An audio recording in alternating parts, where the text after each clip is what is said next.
प्रसन्न करके आज तक देवराज का आह्वान बहुतों ने किया, किंतु रुष्ट करके मेरा आह्वान करने वाले उद्दंड कौन हो तुम?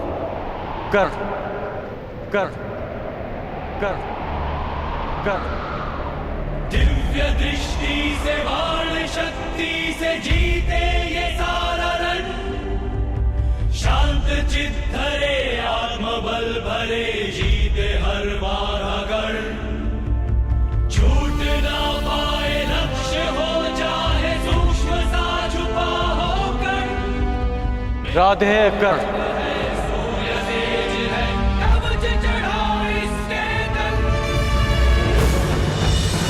आह्वान करने के केवल दो ही कारण होते हैं, भक्ति के लिए या चुनौती के लिए। परंतु देवराज इंद्र को चुनौती देने के लिए तुम्हारी आयु बहुत कम है और तुम्हारी उदंडता देख तुम्हें भक्त समझना कठिन। भक्त तो मैं हूं देवराज, परंतु आपका नहीं, अपने गुरु का।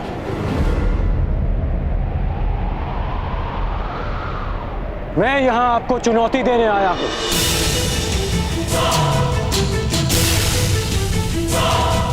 मुझे देवराज इंद्र नहीं, उस अहंकार को जिसने देवराज इंद्र की मति हर ली है। देवराज इंद्र को चुनौती देने वाले बालक कहां से आए? मैं भी जानने का इच्छुक हूं।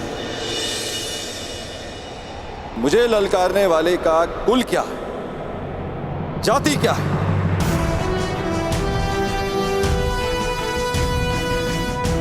ज्ञानियों की आयु नहीं देखी जाती और ना ही वीरों का कुल पूछा जाता है। वीरों का बाहुबल ही उनकी जाति होती है और शस्त्र ज्ञान उनका कुल। आप बस इतना समझ ले कि यह कर्ण अपने गुरु के आदेश पर आपसे सम्मान सहित ये निवेदन करने आया कि आप अपने मेघों को वर्षा करने का आदेश दें।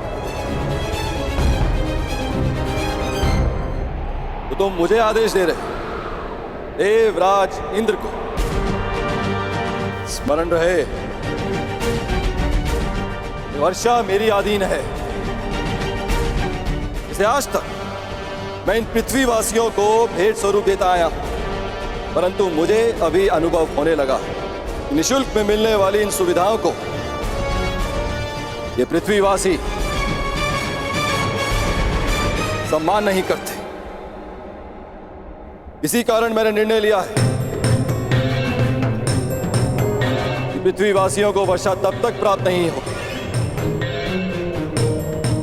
जब तक वह मुझे उचित सम्मान नहीं देंगे। सम्मान और आदर प्रेम देकर अर्जित किए जाते हैं देवराज, बलपूर्वक केवल भय अर्जित किया जाता है। तो भय के कारण ही सही मुझे सम्मान चाहिए। यदि सम्मान मिलेगा तो इन पृथ्वीवासियों को वर्षा प्राप्त होगी और उपेक्षा की तो वज्र। महर्षि दधीच ने अपनी अस्थियां आपको वज्र बनाने के लिए दी थी ताकि व्रतासुर जैसे असुरों का नाश हो, ना कि निशक्त प्रजा का विनाश हो। देवराज, आप भूल रहे हैं कि पूजा उस वृक्ष की जाती है जो फल दे, शीतल छाया दे। कांटों से भरे वृक्ष को काट दिया जाता है। सावधान कर्ण, तुम देवराज इंद्र के सम्मान को चोट लगा रहे हो। मैं केवल आपके अभिमान को खींच रहा हूं, जैसे हिमकर्ण स्वयं अपने पानी में पिघल जाता है।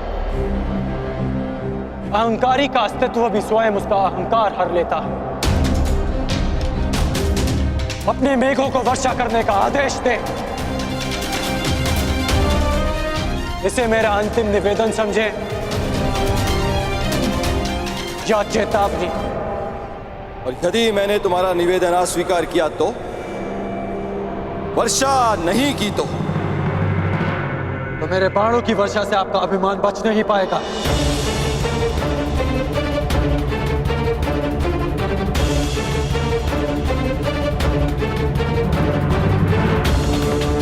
अज्ञानी बालक, एक इंद्रधनुष क्या बना लिया, देवराज इंद्र का आह्वान क्या कर लिया, तो समझने लगे कि तुम मुझे चुनौती दे सकते हो। 2 बाण क्या प्राप्त हो गए। तुम्हें प्रतीत होता है कि तुम वज्रधारी इंद्र का सामना करो। आपको वज्रदान में मिला है देवराज,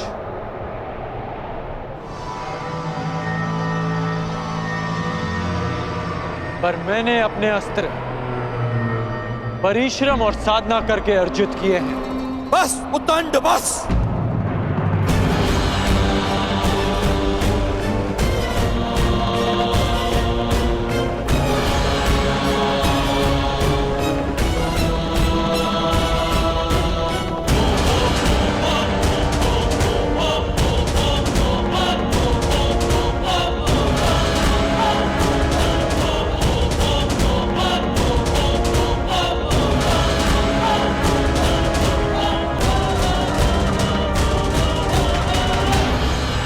अंध अस्त्र के अंधकार को मिटाने के लिए प्रकाश पुंज चाहिए कर्ण। चक्षुमास्त्र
मेरे अस्त्रों को निष्क्रिय करने वाला मनुष्य ये है।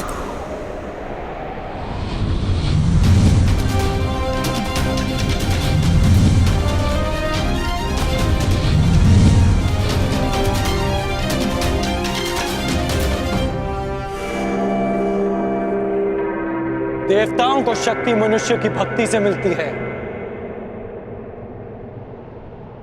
और जब देवता अहंकारी हो जाए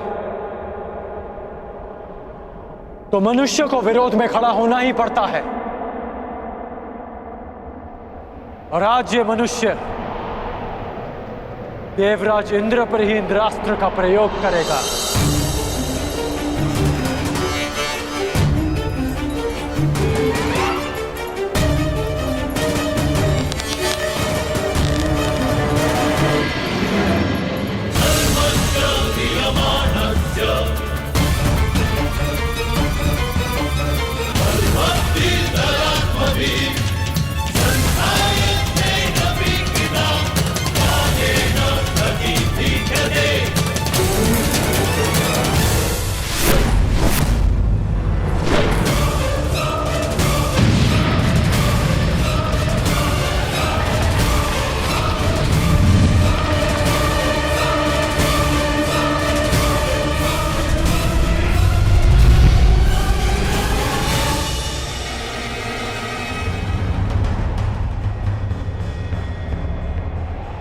मूर्ख, तुमने इंद्रास्त्र का प्रयोग स्वयं इंद्र पे किया।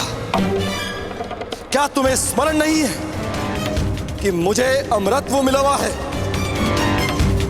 कि देव मर नहीं सकते। सुना तो मैंने भी है कि देव अमर होते हैं, तो सोचा क्यों ना आज इस कहानी की परीक्षा कर लें। आप अमर हैं इंद्र, मर नहीं सकते, लेकिन अमर होने के भी अपने दुख होते हैं। अनंत काल तक पीड़ा भोगना उनमें से एक है। बस कर्ण बस, अब तेरा नाश निश्चित है। मेरे वज्र के प्रहार के लिए सज्ज हो जा।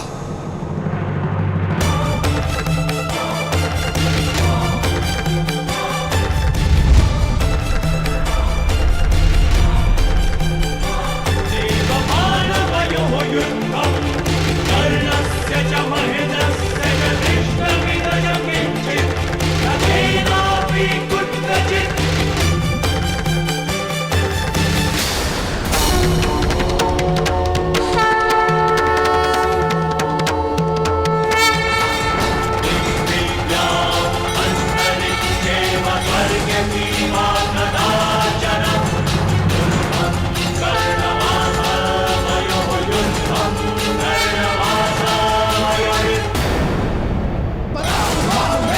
शांभवस्थ,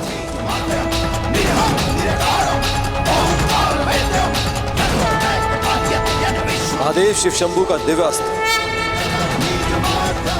नहीं, मैं इस पर वज्र से प्रहार कर कर महादेव को रुष्ट नहीं कर सकता।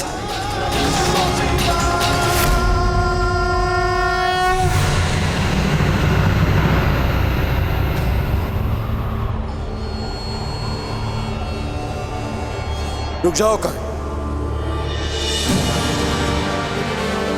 रुक जाओ।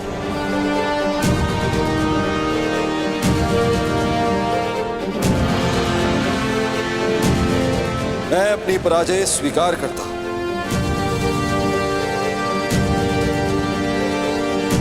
तुम्हें इस संभव अस्त्र को प्रयोग करने की आवश्यकता नहीं।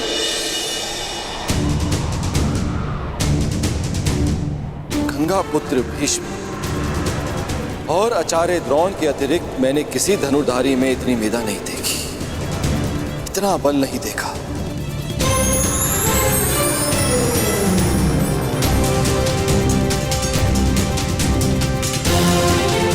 कौन हो तुम कर्ण, और कौन है वो जिसने तुम्हें इतना सक्षम बनाया?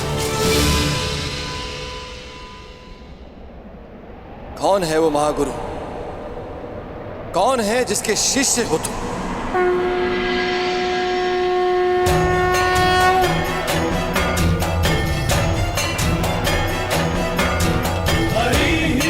वही जिसने गंगा पुत्र भीष्म और द्रोण को शिक्षा दी थी। प्रभु परशुराम आप? कर्ण, तुमने बताया क्यों नहीं कि तुम प्रभु परशुराम के शिष्य हो? क्योंकि आपके अहंकार ने आपको यह प्रश्न पूछने ही नहीं दिया। प्रभु, मैं अपनी इस उदंडता के लिए क्षमा चाहता हूं।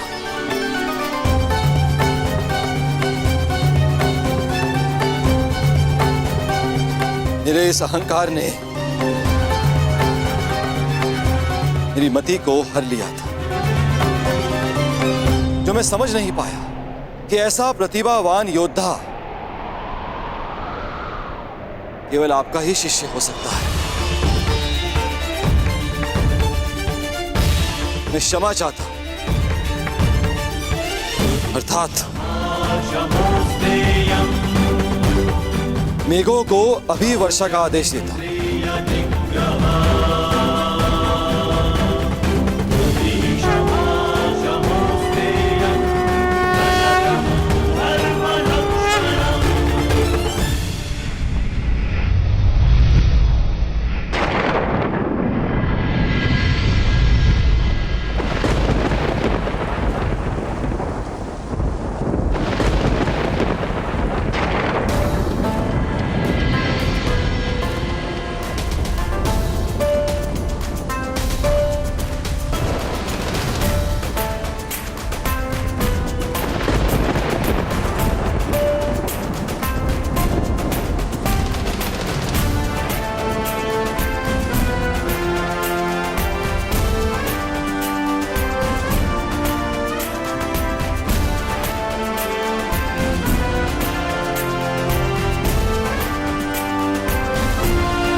तुम्हें चुनकर मैंने भूल नहीं की है कर्ण।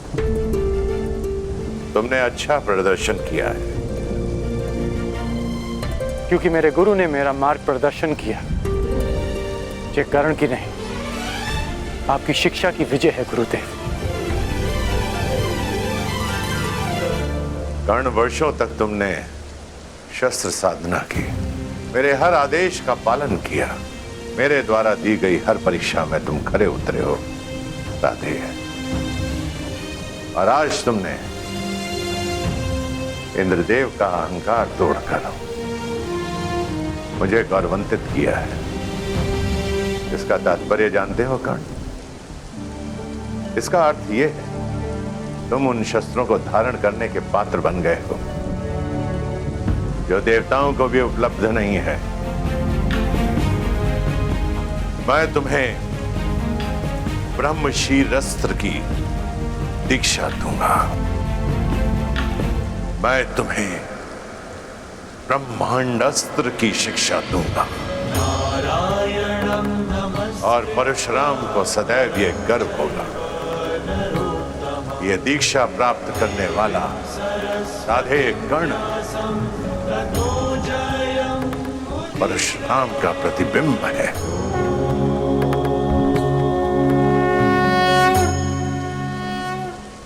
क्षत्रियों के गुणों से युक्त ये ब्राह्मण शिष्य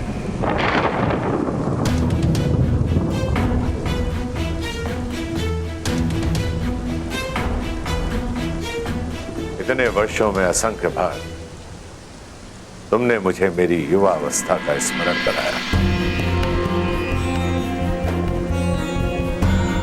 और आज इन मेधों को, इस नभ को, 7 तल्लों, चारों दिशाओं को मैं साक्षी मानकर सगर्व कहता हूं कि धनुर्विद्या में और युद्ध कौशल में तुम परशुराम के पर्याय हो। महादेव के अतिरिक्त तुमसे श्रेष्ठ धनुर्धर कोई नहीं है इस संसार में।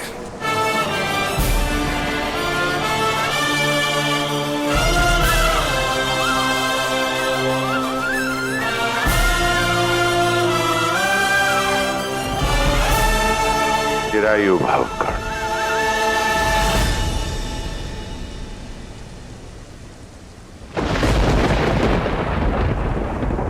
कर्ण, कर्ण, कर्ण, कौन है ये कर्ण? कहां से आया इसमें इतना बल, इतना कौशल? कहां से पाया इसने इतना तेज? समझ नहीं आया कि केवल ब्राह्मणों को शिक्षा देने का प्रण लेने वाले परशुराम ने आखिर क्यों एक सूत पुत्र को अपना शिष्य बनाया? कुछ तो भेद है जिसे इंद्र भेद करके रहेगा। देवराज इंद्र को तो तुमने पराजित कर दिया कर्ण, परंतु देवराज इंद्र के भीतर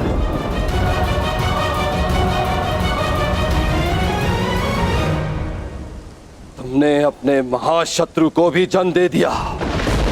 तुम्हारे विनाश तक तुम्हारा पीछा नहीं छोड़ूंगा कर्ण।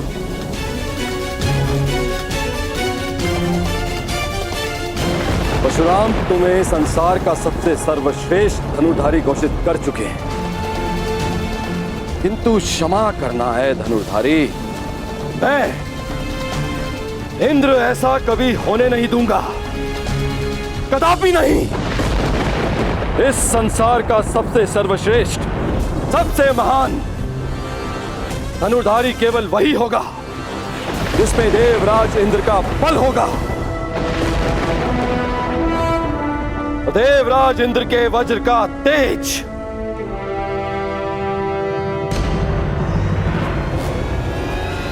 जो स्वयं इंद्र के अंश से जन्मा है,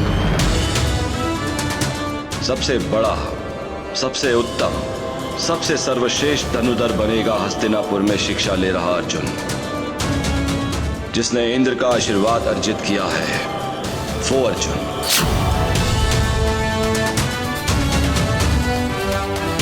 तुम जैसा धनुर्धर ना कभी जन्मा था,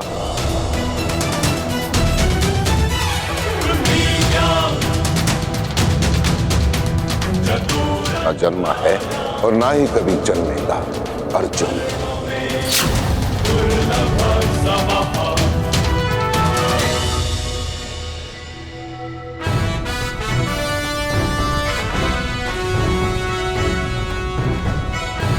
तुमसे श्रेष्ठ धनुर्धर कोई नहीं है इस संसार में। चिरायु भव कर।